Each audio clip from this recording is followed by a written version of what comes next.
Subscribe करें और bell दबाएं ताकि कोई खबर रह न जाए।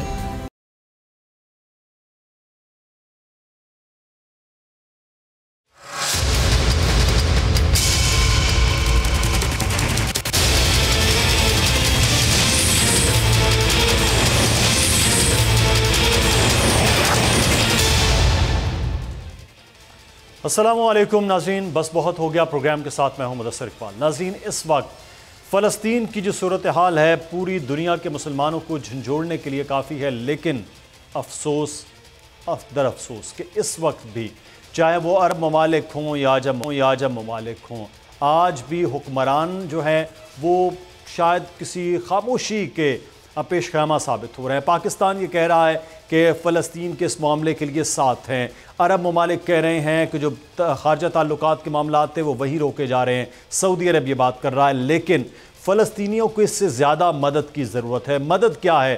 कोई जंगों के हथियार उठाकर आपने मदद नहीं करना। फ़लस्तीनियों का जो मुक़द्दमा है कि उनको उनकी ज़मीन पर रहने दिया जाए, उनको उनकी ज़मीन वापस दिलवाई जाए। लेकिन अमेरिका तो भरपूर तरह से साथ देने के लिए, यूरोपीय यूनियन के बहुत से ममालिक भरपूर तरीके से साथ देने के लिए इजराइल के नज़र आ रहे हैं, लेकिन हम लहतोलाल से काम ले रहे हैं। आपको याद होगा जब ग्रेटर फ़लस्तीन इजराइल का बाकायदा तौर पर यह पैगाम हुआ और कहा गया कि अब मामला हल हो चुका है मशरक़ वस्ता में फ़लस्तीन का, और उसके बाद हमास का अपनी ही सरज़मीन के दिफा के लिए फिर अटैक, और उसके बाद सिचुएशन जो आज है वो हमारे सामने है। बहैसियत कौम, बहैसियत उम्मत क्या हमारा रोल है, ये आज बड़ा एक अहम मामला है।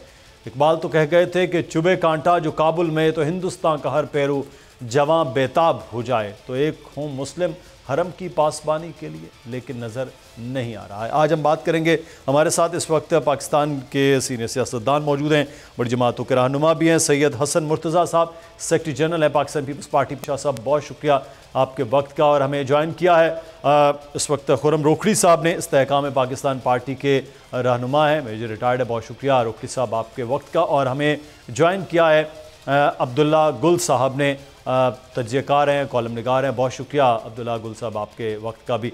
तो सबसे पहले हसन मुर्तज़ा साहब आपसे आगाज़ करते हैं। पाकिस्तान का कायदे आज़म मोहम्मद अली जिन्ना से लेकर आज तक जितने भी हुक्मरान हमारी पाकिस्तान की पॉलिसी फ़लस्तीन के हक़ में कि फ़लस्तीन को आज़ाद जो है वो एक मुमलिकत मानते हैं, और इज़राइल की जो वहाँ काबिज़ाना कोशिशें हैं उसको हम रद्द करते हैं। लेकिन इस वक्त जो सिचुएशन है फ़लस्तीनियों की, उसमें तो 56-57 जो ममालिक हैं वो तो ऐसे लग रहा है कि बहुत बिखरे से हुए हैं, ना कुछ सामने है ना कुछ कर रहे हैं, सिर्फ़ और सिर्फ वो हाथ पर हाथ धरे मुंतज़िर फ़रदा की मिसदाक नज़र आ रहे हैं। बहुत शुक्रिया मुदस्सिर, आपने मुझे इतने ही अहम मौजू पे बात करने का मौका दिया और अपनी मौक़िफ़ बयान करने का मौका फराहम किया। फ़लस्तीन का इशू हमेशा हमारे कौम के अंदर तो जिंदा रहा है, लेकिन हुक्मरानों की हद तक वो माँ सिवाय भुट्टो शहीद के हमने नहीं देखा कि किसी ने भी फ़लस्तीन के हवाले से इतनी वज़ाहत के साथ बात की हो और उस पर कोई काम किया हो। बड़े अफसोस की बात है, हम ये समझते हैं कि आ रही है जी मेरी आवाज़ नहीं आ रही है आपको? जी शाह साहब आपकी आवाज़ आ रही है, जी बिल्कुल आ रही है। तो मैं ये समझता हूँ जी कि फ़लस्तीन के लोग जो हैं वो इंतहाई मजलूम लोग हैं। अगर उन्हें एक लम्हा के लिए हम मुसलमान न भी तस्वर करें, वो एक इंसान तो है, इस दुनिया के वो बासी तो हैं। क्या उनका इस सरजमीन, अपनी सरजमीन पे जो मकबूजा है इसराइल की, उसकी पूरी दुनिया को वो नजर नहीं आता? क्या उन सुपर पावर्स को नजर नहीं आता? वो कहीं भी कुछ हो जाए, एक सेकंड से पहले अमेरिका के अंदर वो एक हलचल सी मच जाती है कि जी फलां जगह ये हो गया, ह्यूमन राइट्स की वायलेशन हो गई, फलां हो गया।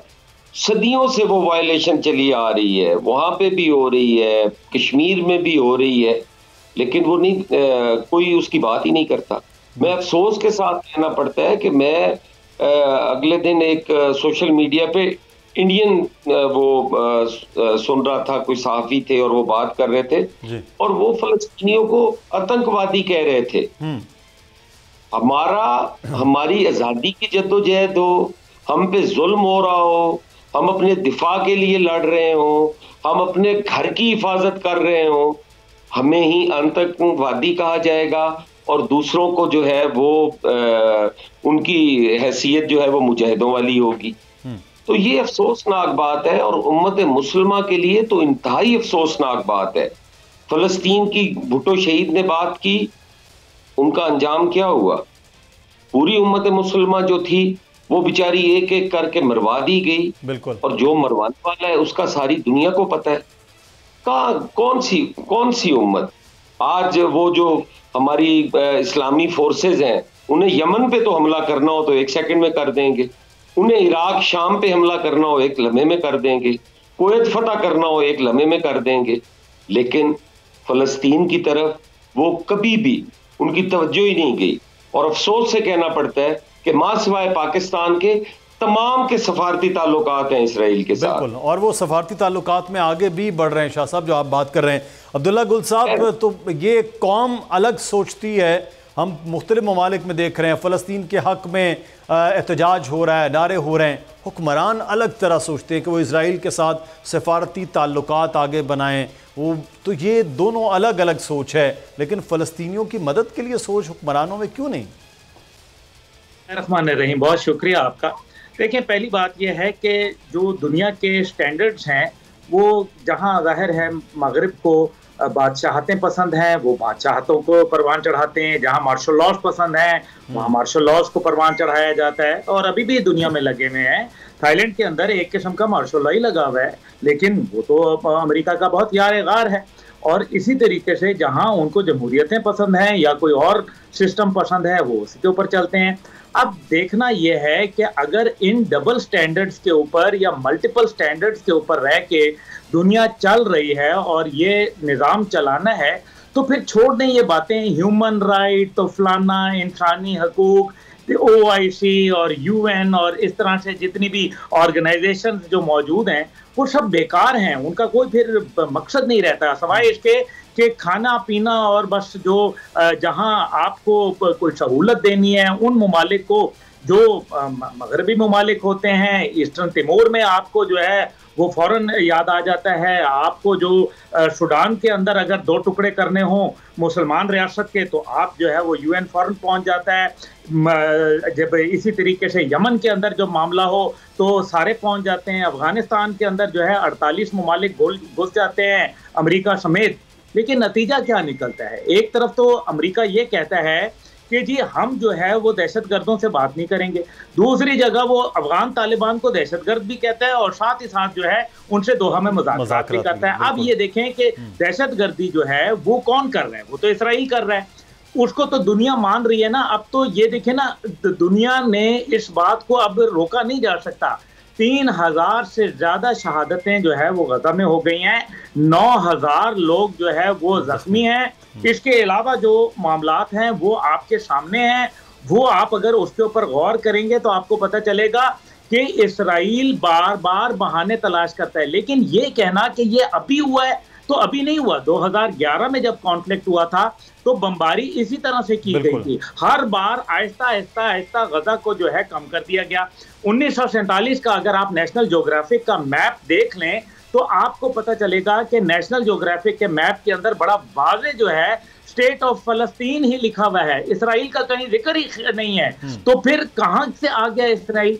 तो फिर नाजायज कौन है, गासिब कौन है, जालिम कौन है, दहशतगर्द कौन है? लेकिन फलस्तीन के साथ खड़ा होने के लिए तैयार नहीं है। देखिए ना, अगर ये बात कहनी कि तमाम इस्लामी ममालिक जो है अगर और कुछ नहीं तो आप तेल और गैस जो है उसके ऊपर ही थोड़ा सा आप लोगों को जरा हाथ रोकें तो आप देखें कि आपको बड़े डिजायर्ड रिजल्ट्स मिल जाएंगे। लेकिन हम ये करने के लिए भी तैयार नहीं। हमने इसी तरीके से जब डेनमार्क में, स्वीडन में, दीगर जगहों के ऊपर जब मामलात चले तो हमने ये गौर किया कि इन ममालिक के अंदर भी जहां ये डेनमार्क वगैरह के अंदर जहां नाउजुबिल्लाह नबी पाक सल्लल्लाहु अलैहि वसल्लम की हुर्मत के ऊपर जो है सवाल पैदा हुआ, उसके ऊपर भी हमने ये देखा कि लोगों ने कोई परवाह नहीं की और वहां उसकी मसनूआत खरीदते रहे। जहां अगर हुकूमतों का कसूर है तो हमारी आवाम भी जो है, मेरे ख्याल है कि उसकी वो कसूरवार है। आवाम को भी ये सोचना पड़ेगा, आवाम को भी ये समझना पड़ेगा कि जो हम मामलात चला रहे हैं इस तरह से नहीं चलेगा। सारा का सारा आप जिम्मेदारी हुक्मरानों पे नहीं दिया करते। अवामी प्रेशर जो आप बात करें वो बड़ा ज़रूरी है, और अगर वो अवामी प्रेशर आए तो यकीनी तौर पर वो नीचे होते हैं। रोकड़ी साहब, एक बड़ा अहम मामला जो अभी बात कर रहे थे कि हम तेल और गैस को तो चीज़ों को रोकना तो बहुत दूर की बात है। हम देख रहे हैं कि अमरीकी बहरी बेड़ा मदद को इसराइल की पहुंच गया है, लेकिन गज़ा का पानी, बिजली, गैस बंद है पिछले 4 दिन से। मुस्लिम ममालिक तो पानी तक भी नहीं खुलवा सके। हमें तो कल भी 61 हिजरी में पानी बंद करबला में नज़र आया, तो आज गज़ा में जो है 1400 साल बाद भी पानी बंद है। हम तो पानी तक नहीं खुलवा सकते, बाकी क्या मदद हो सकती है हमारी? हम इतने क्या मजबूर और इतने कमज़ोर हैं मुस्लिम ममालिक? नहीं, हम कैसे पानी खुलवाएं, यानी कैसे कमजोर हैं, इसमें कौन सी शक वाली बात कौन सी है? अच्छा। अब्दुल्ला गुल की जो बातें मेरे भाई हैं, ये आइडियलिज्म के तौर के ऊपर बिल्कुल जस्टिफाइड हैं, ये बातें सारी दुरुस्त हैं ये बातें। अच्छा, अमरीकी बेड़ा इसराइल की मदद के लिए नहीं आएगा तो किसकी मदद के लिए आएगा? दूसरी चीज ये है कि मैं रिलेट करता हूं इसको इराक में सद्दाम हुसैन का कुवैत के ऊपर चढ़ाई और उसके बाद फिर उस जंग का शुरू होना जी, और हमास की इस कार्रवाई के बाद गजा के ऊपर निहत्ते शहरियों के ऊपर एक जुल्म को जरी करते हुए उसको जस्टिफाइड कर देना।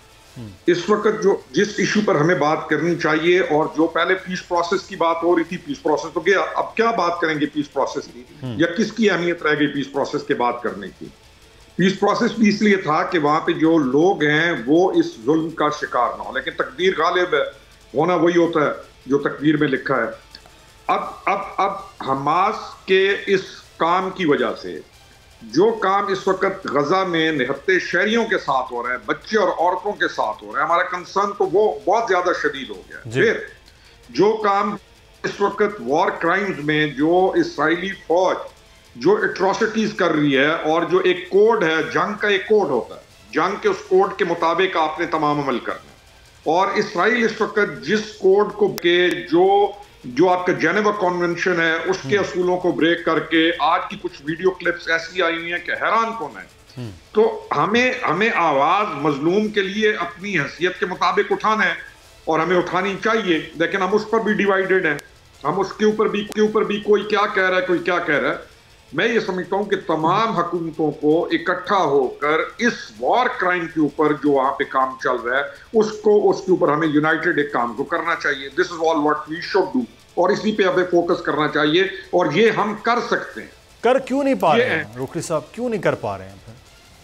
बस कर इसलिए नहीं पा रहे कि हमारा हम डिवाइडेड है, हमेशा की तरह आज भी हम डिवाइडेड है। ये बंद कीजिएगा इसको यहां से। सही, तो ये डिवाइडेड नहीं, तो डिवाइडेड का मामला जो है, फिर इसका मतलब है जो इकट्ठे होने का वो तो दूर दूर तक हमें तो इस वक्त नज़र नहीं आ रहा। हम तो ये समझ रहे थे कि ईरान और सऊदीया के ताल्लुकात में जब बेहतरी आई है तो कम अज़ कम जो ये खित्ता है उसमें कुछ सूरत हाल बदलेगी अगले आने वाले वक्त में। यमन की सिचुएशन, ईरान का स्टैंस टोटली डिफरेंट है इस इशू के ऊपर। अरब ममालिक बाकी पीस प्रोसेस की बात कर रहे थे, इस स्टैंस के बाद भी क्या उनको मदद जाएगी? लोगों को, उन लोगों को मदद तो कोई नहीं जाएगी ना। मैं आपके साथ हूं, या कोई भी कहे कि आप जुड़ जाएं जी हम आपके साथ हैं, या हम उनको कहें कि आप बस आप जो कुछ करना है आप करें, हम आपके साथ हैं, इससे क्या हो? सही, ये अहम मामला है कि दोनों जानिब जो पीस प्रोसेस है, बहरहाल वो पीस प्रोसेस के ऊपर भी बिल्कुल वैसी ही सिचुएशन फ़लस्तीनी कहते हैं कि जैसे कश्मीर का मामला है तो कश्मीरियों को उनकी आवाज़ जो है वो भी सुनी जाए। तो फ़लस्तीनियों की आवाज़ से पहले ख़ुद से फ़ैसला करना। और जब ये हमास ने हमला किया, हसन मुर्तज़ा साहब आपने वो पढ़ा होगा, उन्होंने कहा कि अगर कोई समझता है तो उनके लिए भी जवाब है जो इसराइल के साथ ताल्लुकात। तो फिर तो अगले आने वाले वक्त में भी हम ये खुदा न खास्ता फ़लस्तीन की भी सिचुएशन मज़ीद अबतर ही देख रहे हैं। रिपीट करेंगे वो जरा, मेरी जी आवाज कट रही थी। शाह साहब मैं ये बात कर रहा था कि जब हमास ने अटैक किया उसके बाद ये भी कहा गया हमास की जानिब से कि ये जो है पैगाम है इसराइल के लिए भी और इसराइल के साथ ताल्लुकात बनाने वालों के लिए भी, तो फिर इसका मतलब है फ़लस्तीन का इशू तो मज़ीद गंभीर हो जाएगा अगले आने वाले वक्त में। हल जो है वो तो फिर नज़र नहीं आ रहा। देखिए, हमास क्या करता, मरता क्या करता, वो रोज जो मर रहे हैं, वो रोजाना जिनकी जमीन के ऊपर निजायज कब्जा हो रहा हो, जिनके बच्चों को स्कूल तक न जाने दिया जाता हो, जिनकी खवातीन को सड़क के बीच शहीद कर दिया जाता हो, वो क्या करें, लड़े ना तो क्या करें। गुजारिश सिर्फ इतनी है कि उम्मत मुसलमा जो बड़ी उम्मत बनी हुई है और बड़ा एक कौम बनी हुई है, और मैं कहता हूं कि हमारा शाम जला, इराक तबाह हुआ, अफगानिस्तान तबाह हुआ, चेचनिया, बोस्निया, जहां जहां मुसलमान है, क्या पूरी दुनिया को ये नजर नहीं आया कि इंसानी हकूक की खिलाफ वर्जी हो रही है? हमास को दहशतगर्द कहना, मैं समझता हूं कि हमारी ये जिम्मेदारी बनती है कि हम उनके सफीर बने, हम उनकी आवाज बने। हम नहीं लड़ सकते, ना लड़े, हम पुरअमन तरीके से जहां जहां उनकी हो उन्हें डिफेंड तो करें। हम ये तो कह सकते हैं ना कि वो यार दहशतगर्द नहीं है, हम तो वो ये कहना भी जो है वो नहीं समझ रहे। आज तक कोई सरकारी ऐसा एलानिया जारी हुआ हो जिसमें कहा जाए कि इसराइल जा रहे हैं, इसराइल ने जारियत की है, हमास जो है वो दहशतगर्द नहीं है, वो बेचारे अपनी आजादी की जंग लड़ रहे हैं, वो अपनी जमीन वागुजार करवाने की जंग लड़ रहे हैं, वो अपने बच्चों के मुस्तकबिल की जंग लड़ रहे हैं। देखिए, 65 में पाकिस्तान लड़ा भारत के खिलाफ, पूरी दुनिया ने आपका साथ दिया, ईरान ने आपका साथ दिया, सऊदी अरेबिया ने साथ दिया, बाकी ममालिक ने आपका साथ दिया। आज जब वो बेचारे मर रहे हैं यार, आप इखलाकी तौर पर उनके लिए कोई दो अल्फाज तो कह सकते हो, वो भी नहीं कहे जा रहे। बिल्कुल, हम ज़हनी तौर पर गुलाम कौम है, तो इससे आगे शायद वो हम सोच नहीं सकते। मैं ब्रेक पे भी जाना मैं चाहूँगा क्विकली गुल साहब, तो अब कोई हल है या बस सिर्फ और सिर्फ मातम कुना ही हम होंगे? मजम्मत तो हल नहीं है, क्योंकि सिफारती सियासी इखलाकी बुनियाद के ऊपर जो हल था वो तो नाकाम हो गया, कश्मीर में भी हो गया और फलस्तीन में भी नाकाम हो गया। डील ऑफ द सेंचुरी जो है वो तो करके गया था, डोनाल्ड ट्रंप गया था ना, जिसमें फलस्तीन की रियासत को ही खत्म कर दिया गया था, उसको तस्लीम करने से इनकार दुनिया के नक्शे से ही हटा दिया गया था। और क्या इसराइली फौज जो कुछ कर रही है, अभी यहाँ दोनों हमारे मौजूद शुरका ने गुफ्तगू की कि जनाब वो ह्यूमन राइट्स वायलेशन कर रही है, तो क्या अमेरिका उनकी मदद कर रहा है या उनके खिलाफ खड़ा है, या उनको बता रहा है कि तुम ह्यूमन राइट्स वायलेटर हो? देखिए ना, बात तो सीधी सी है। अफगानिस्तान के अंदर 16 लाख लोग मार दिए गए रूस की जंग में, और उसके बाद अमेरिका के जो है आधे इसके जो है अमेरिका ने मार दिए, लेकिन क्या किसी ने उनको ह्यूमन राइट्स की वायलेशन डिक्लेयर किया? लेकिन नहीं, 60% इस टाइम के ऊपर जो है वो बच्चे और औरतों को जो है शहीद किया गया है। क्या ये ह्यूमन राइट्स वायलेशन नहीं है? अभी तो ह्यूमन राइट्स वायलेशन तो समझ ले कीजिए कि वो खामोश है और सिर्फ वो चल रहा है जो अमेरिका वहाँ है, और उसके पीछे उसके आगे जो इजराइल है वो करता हुआ नज़र आ रहा है। मुझे भी आके ब्रेक लेना है जी, मेहमान हमारे साथ हैं, नाज़रीन आप भी हमारे साथ रहिएगा। ब्रेक के बाद वापस आएंगे तो फिर बात करेंगे कि इस वक्त पाकिस्तान में जो पॉलिटिकल सिचुएशन है वो किस जानिब जा रही है और उसमें भी क्या कानून और आइन पर किस तरह से अमल होता नज़र आ रहा है। ब्रेक लेते हैं, हमारे साथ रहिए।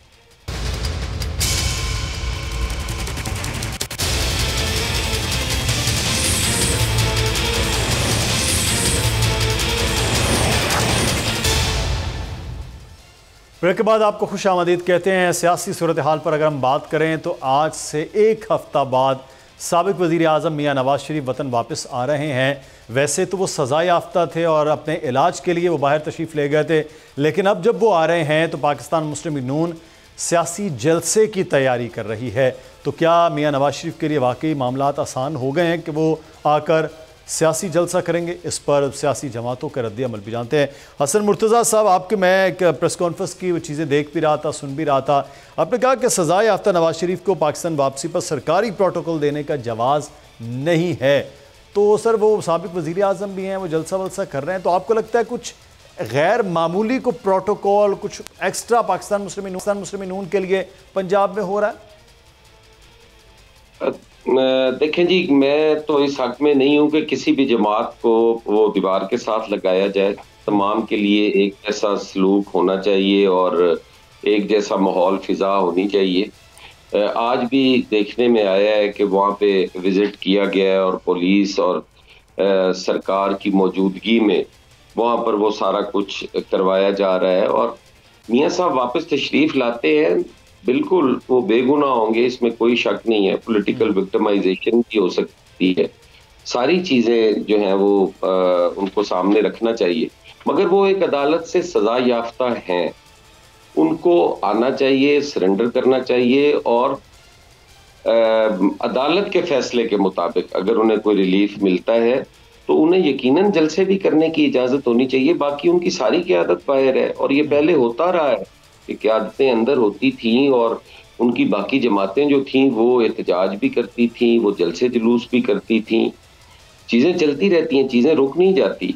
लेकिन ज्यादा बेहतर होगा कि अगर वो एक अच्छी रिवायत कायम करते हुए वो अपने आप को सरेंडर करे और अदालत के फैसले का इंतजार करे। सही है। तो रोखड़ी साहब, आपकी जमात जो है वो तो वैसे तो नेशनल लेवल की जमात है, लेकिन पंजाब में जोर आपकी जमात के जो कोई कैंडिडेट्स बहुत ज़्यादा वो आपके वहाँ हैं, तो लेवल प्लेइंग फील्ड का मसला आपको कुछ शिकायत तो नहीं है अब हुकूमत से कि नून लीग को कुछ ना कुछ बेहतर हो रहा है, कुछ उनके लिए आसानियाँ हो रही हैं, जैसे पीपल्स पार्टी के? तो बहरहाल ये शिकायत मौजूद है, आपकी भी है? मैंने जी कल यही एक और सब्जेक्ट पे बात हो रही थी तो मैंने उसके बाद मालूम किया, जलसों की सबको इजाजत है और जो नया उन्होंने कानून बनाया है और वो बड़ा अच्छा किया उन्होंने कि जगह मुख्तसस कर दी है कि यहाँ यहाँ यहाँ आप जलसा कर सकते हैं। अब जैसे लिबर्टी चौक का है या वो वाले जो प्लेसेस हैं, इन्होंने मना कर दी, कोई भी नहीं कर सकता वहां पर। लेवल प्लेइंग फील्ड वाली बात हम करें, जलसा में कोई रोक तो नहीं रहा। मियाँ साहब का वापस आना, ही इज राइट कि वो वापस आए अपने मुल्क में। जो बात कर रहे थे कि बेहतर ये होता है कि आप जो एक एथिकल कोड है कि आप अपने अदालतों से और उन मामलात को क्लियर करें, बाकी ना उनको पॉलिटिकल मूवमेंट से कोई रोक सकता है, ना रोकना चाहिए किसी भी पार्टी को जो इस सिचुएशन में है। और क्या उनके आने से फर्क पड़ेगा? डेफिनेटली फर्क पड़ेगा। वो अपनी पार्टी को लीड करते हैं, एक बहुत बड़ा कद है और उस पार्टी को चलाने की अहलियत भी है, लोगों का एतमाद भी है। तो मैं एज ए पॉलिटिकल पर्सन, मेरे लिए क्या जरूरी है कि मैं भी ऐसा सिचुएशन में आऊं कि मेरे पे एतमाद किया जाए। बाकी पार्टीज के लिए भी यही है। तो क्या पीपल्स पार्टी जलसा करना चाहे कराची में तो उसको मना किया जाएगा, या एमक्यूएम करना चाहे तो उसको मना किया जाएगा, या आईपीपी हम करना चाहें तो क्या उसके ऊपर बैन है? जलसे तो सारे कर सकते हैं। जहां तक बात है, जो असल चीज है वो ये है कि जो अदालत का उनका है इशू, उसको उनको हल करना चाहिए as a common citizen of Pakistan. मैं भी ये सोचता हूं कि इन इश्यूज को प्रायोरिटी देनी चाहिए, लोगों की इंटेलेक्ट को अंडरमाइन नहीं करना चाहिए। आप अदालत के फैसले को उसको एक बड़े एथिकली चैलेंज करें या उसको डिफेंड करें अपने आप को, और उसके बाद आपका पाकिस्तान है, आपने जलसे भी करने, आपने पॉलिटिकल मूवमेंट भी चलानी है। तो ये जो है कि लेवल प्लेइंग फील्ड वाला ये जो नया एक फिक्रा निकला है, मैं इससे इतना ज्यादा मुत्तफिक नहीं। सही, आप समझते हैं कि पंजाब की जो निगरान हुकूमत है वो मुस्लिम लीग नून की सपोर्टिव नहीं है, जो पाकिस्तान पीपल्स पार्टी का बहरहाल मौक़िफ़ है कि सिंध में तो बात कर दिए गए इलेक्शन कमीशन की जानिब से चीज़ें, लेकिन केपी में भी चल रही हैं और पंजाब की निगरान हुकूमत तो खासी एक्टिव है। वो तो सारे देखें, पाकिस्तान पीपल्स पार्टी सबसे पुरानी, इस लिहाज से सबसे पुरानी तो चले मुस्लिम लीग होगी, लेकिन सबसे संजीदा जमात समझता हूं मैं उसको। क्या पाकिस्तान पीपल्स पार्टी कराची में जलसा करे तो उसको मना किया जाएगा? क्या जेयूआई ने अभी पेशावर के अंदर एक बहुत बड़ा जलसा किया, क्या उनको फैसिलिटेट नहीं किया गया? क्या मना किया गया? कुछ एक कॉमन पॉइंट्स बना दिए गए हैं कि ये कोड है जलसा करने का, आप यहां करें, यहां करें, यहां करें। अच्छा, आज अगर पीपल्स पार्टी दरखास्त दे कि हमने जलसा करना है मीनारे पाकिस्तान पे, तो क्या इनको मना कर दिया जाएगा? नहीं मना किया जाएगा। तो इस जलसे को उस तरीके से कंट्रोवर्शियल बनाना वो दुरुस्त नहीं होगा। जो असल चीज है वो ये है कि जो कोर्ट के अंदर उनका इशू है उसको वो हल करें और उसको प्रायोरिटी दें, क्योंकि इतना बड़ा जो आदमी होता है, इतने बड़े मकाम पर जो आदमी होता है, उसके लिए इन चीजों का ख्याल रखना उतना ही ज्यादा होता है। दिस इज व्हाट सही, बिल्कुल पॉइंट ठीक है सर। गुल साहब, दोनों सियासी जमातों का भी आप मौक़िफ़ सुन रहे हैं, हम कोशिश भी करें नून लीग के इस बात पर मौक़िफ़ हो, लेकिन आपका तज्ज़िया सर, पहले सियासी जमातें जो है नज़रिए की बुनियाद पर चलती है। पीपल्स पार्टी तो क्लेम करती है कि वो जमात ही नज़रियाती है, लेकिन अब हम ये देख रहे हैं पिछले को 8-10 साल से बयानिया एक लफ्ज़ आ गया कि जी बयानिया ये उसका है तो उसका ये बयानिया है। मियाँ नवाज शरीफ साहब वापस आएंगे और मुल्क को मुश्किलात से निकालेंगे। अब नया ये बयानिया पिछले तकरीबन कोई 1 महीने से ये चल रहा है, तो ये मियाँ नवाज शरीफ साहब वापस आके और पाकिस्तान को मुश्किलात से निकाल लें, आप समझते हैं कि ये बयानिया भी बिक सकता है? और क्या मुमकिन भी है कि एक सियासी जमात और एक लीडर ऐसा कर पाए? देखिए, आपके 2 पहलू हैं जो आपके सवाल का है। एक ये कि बयानिया का आपने बताया और एक आपने नजरिए की बात की। नजरिया तो खत्म हो गया जब पीडीएम में एक्सट्रीम लेफ्ट और एक्सट्रीम राइट गले मिल लिए और वो लोग जो कल तक रियासत पाकिस्तान को गाली देते रहे, और वो लोग जो देखे ना, यहाँ ईंट से ईंट बजाने की भी बात हुई, यहाँ हमने जो है वो मंजूर पश्तीन की भी बातें सुनी, यहाँ हमने जो है वो फिर महमूद खान अचकजई को भी देखा, अशफंदियार वली को भी देखा, फिर हमने जो है वो गुजरांवाला के अंदर जो गालिबन 19 या 20 अक्टूबर 2020 को जो चार्जशीट किया गया बाकायदा जनरल बाजवा का नाम लेके नवाज शरीफ साहब की जानिब से, वो भी हमने देखा। तो फिर पीडीएम में हमने इनको शीरो शक्कर भी देखा। तो फिर आपका नजरिया तो हो गया ना खत्म, ये बात तो साइड पे कर दें, आप बयानिए के ऊपर आ जाएं। नजरिया जब जरूरत होता है तो आपका मिसाक जमहूरियत होता है। किसी ने कभी मिसाक मईशत किया, किसी ने कभी जो है मिसाक दहशत गर्दी के हवाले से कोई किरदार अदा किया, किसी ने पाकिस्तान की मिसाक ज़राअत किया। आज ये तमाम काम कौन कर रहा है? आज ये तमाम काम रियासत की वो मशीनरी कर रही है जिसको हम सबसे ज्यादा बुरा कहते रहे हैं। और हकीकत यह है कि पाकिस्तान आर्म्ड फोर्सेस जो हैं वो SIFC का भी काम करती हैं, वो जो है वो अफगानिस्तान के हवाले से भी जो सख्त फैसले हैं वो लेती हैं, वो जो है माफियाज को भी कंट्रोल करते हैं। जो PTI की हुकूमत कहती रही कि माफिया मेरे पास कंट्रोल में नहीं है, बावजूद इसके कि मैं और रियासत के जो सतून हैं वो एक पेज के ऊपर है। अब देखें, बयानिया जो है, बयानिया की बात जो अगर करें तो बयानिया ये है कि जी वो आएंगे और सब ठीक हो जाएगा। भाई अगर वो आएंगे तो वो 16 माह उनके भाई ने ही हुकूमत की थी ना, तो 16 माह जो उनके पास वो फॉर्मूला था वो अपने भाई को क्यों नहीं दे दिया उन्होंने, जो उनका प्यारा भाई था। उससे तो ये हुआ कि पाकिस्तान का रुपया तकरीबन 58% जो है डिवैल्यू हो गया इन 16 महीनों में। और खुद बिलावल ने जो जाते हुए तकरीर की उसके अंदर उन्होंने नाकामी का एतराफ़ भी किया, गालिबन 9 अगस्त की बात है ये। और उसके बाद उन्होंने इसका जो इल्ज़ाम ठहराया वो 2 शख्सियात पे ठहराया, एक उन्होंने जरदारी साहब की बात की और एक उन्होंने जो है वो दूसरे की बात की, अपना नवाज शरीफ साहब की बात की। तो ये वो तमाम बातें हैं जिनके ऊपर आपको गौर करना पड़ेगा। सही। और इसको बयानिया को समझना चाहिए। हाँ। ये बयानिया जात के लिए, ये बयानिया मुल्क के लिए नहीं है, कौम के लिए नहीं है। चलें इस पे हम बात करते हैं। अली गौहर बलोच साहब ने भी हमें ज्वाइन किया है, वेलकम करते हैं। पाकिस्तान मुस्लिम यूनियन के रहनुमा हैं बलोच साहब, आपको शुक्रिया। सैयद हसन मुर्तज़ा साहब, मैं चाहूँगा जवाब आपसे पहले ले, फिर अली भाई को फिर बाद में मैं उनसे इस बारे में बात करते हैं। ये शेर व शकर हो गए हुकूमत में, फिर ज़िम्मेदारी अब आप कहते हैं कि जो बड़ी वजारतें थी इकनॉमिक रिलेटेड जितना भी वो मुस्लिम यूनियन के पास थी, अब जितना भी बाहर आता है वो आप उधर डाल देते हैं, अपने हिस्से में क्यों नहीं आप रखते सर? शाह साहब। पीपल्स पार्टी ने तो हमेशा कहा है कि ये हम सब की जिम्मेदारी थी और हम वो बर्डन शेयरिंग जो है वो हम करेंगे। अच्छा। लेकिन कुछ हमारे कायदीन PMLN के उन्होंने इसकी शुरुआत की, उस पर बात करना शुरू की, फिर दूसरी तरफ से भी बात होती है। हमने तो हमेशा ये कोशिश की है कि ऐसी गुफ्तगू नहीं होनी चाहिए जिससे तलखियां बढ़े। आज हमारा मुल्क इस चीज़ का मुतहम्मिल नहीं है कि हम इसमें तलखियां बढ़ाएं। इतनी तलखी है, इतनी हम अनारकी है और इंतशार है, हम सोच नहीं सकते। हम हल्कों के लोग हैं, हम हल्के की पॉलिटिक्स करते हैं और इतनी नफरतें बढ़ती जा रही हैं कि हमारी इकदार थी कि हम एक दूसरे की खुशी गमी में शामिल होते थे, अब लोगों ने आहिस्ता आहिस्ता वो भी कम करनी शुरू कर दी है। तो हम तो नहीं ये चाहते कि ये इस किस्म का माहौल पैदा हो जिससे हमारी तलखियां और दूरियां बढ़ें। हम चाहते हैं कि वो जितनी कम हो सके होनी चाहिए, और अगर हमने ये डिवाइड रखनी भी है, तो PMLN अपनी जिम्मेदारियां जो है वो कबूल करे, पीपल्स पार्टी अपनी करे, कौम को कोई ऐसा रोड मैप दे दें जो इसी सतह पे आकर हम कहीं कोई हल निकल सके। हम तो एक बेतुकी बहस में पड़ गए हैं कि फलां ने ये कहा, फलां ने ये कहा।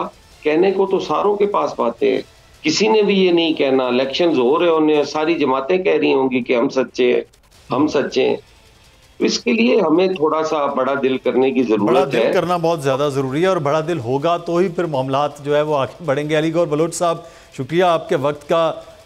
ये बहुत ज़्यादा सपोर्ट मिल रही है, कुछ इल्ज़ामात ये हैं कि मुस्लिम नून दल से भी कर रही है, तो हुकूमती सपोर्ट है, इंतज़ामिया की सपोर्ट है, मियाँ साहब वापस आ रहे हैं तो उनके लिए भी रास्ते आसान हैं। ये सपोर्ट आपको क्यों, कैसे और कहाँ से मिल रही है सर? बिस्मिल्लाहिर्रहमानिर्रहीम। जहाँ तक सपोर्ट की बात है, सपोर्ट हमें ज़रूर है। सपोर्ट अल्लाह के फजलो करम से हमें पाकिस्तान के अवाम की सपोर्ट है। मियाँ नवाज शरीफ साहब वापस आ रहे हैं।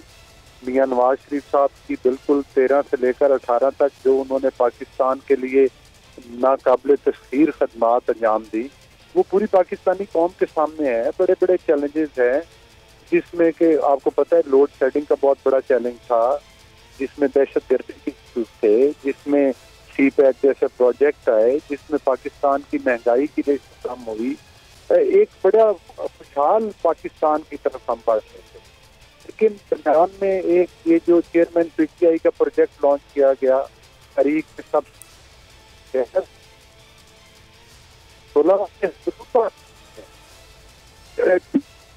हमारे तौर पे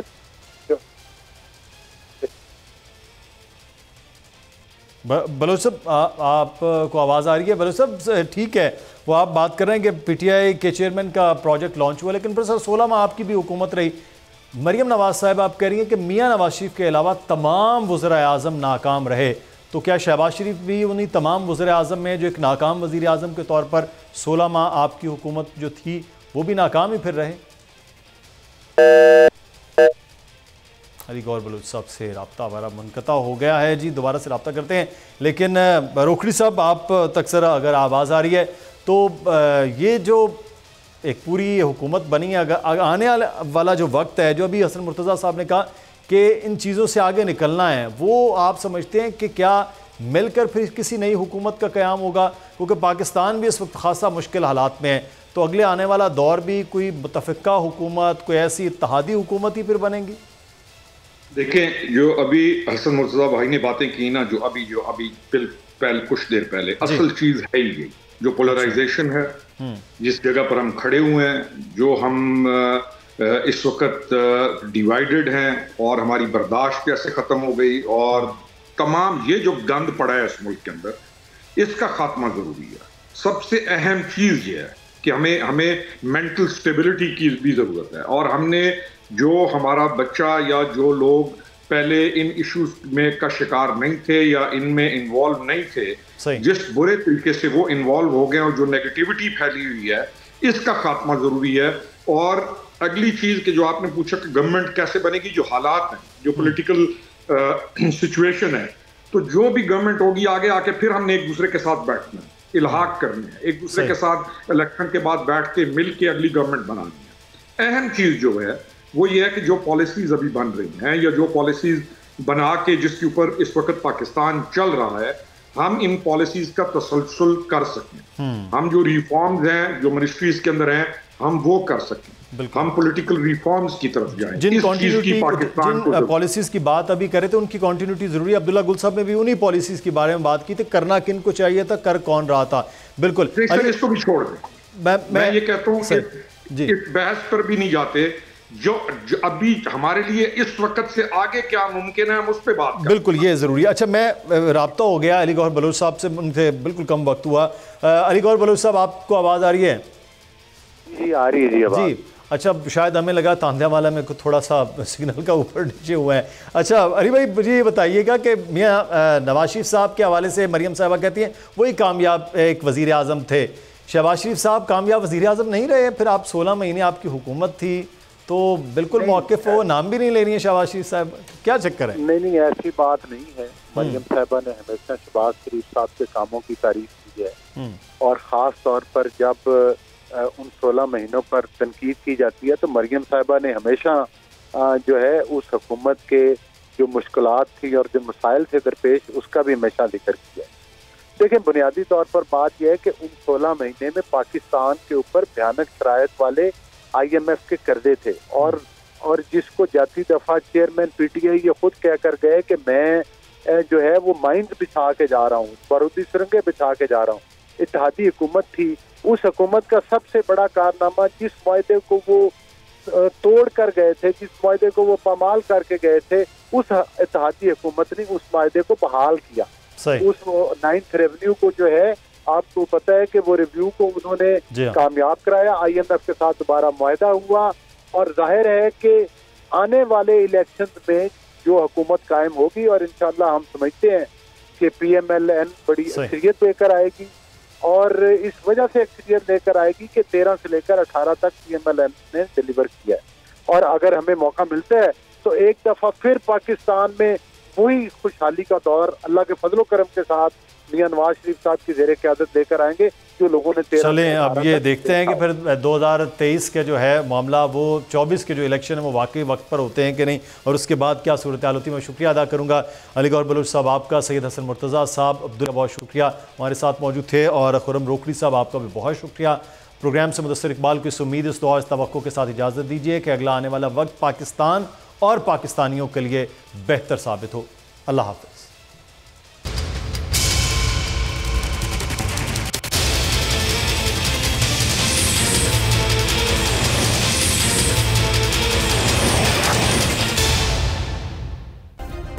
सब्सक्राइब करें और बेल दबाएं ताकि कोई खबर रह न जाए।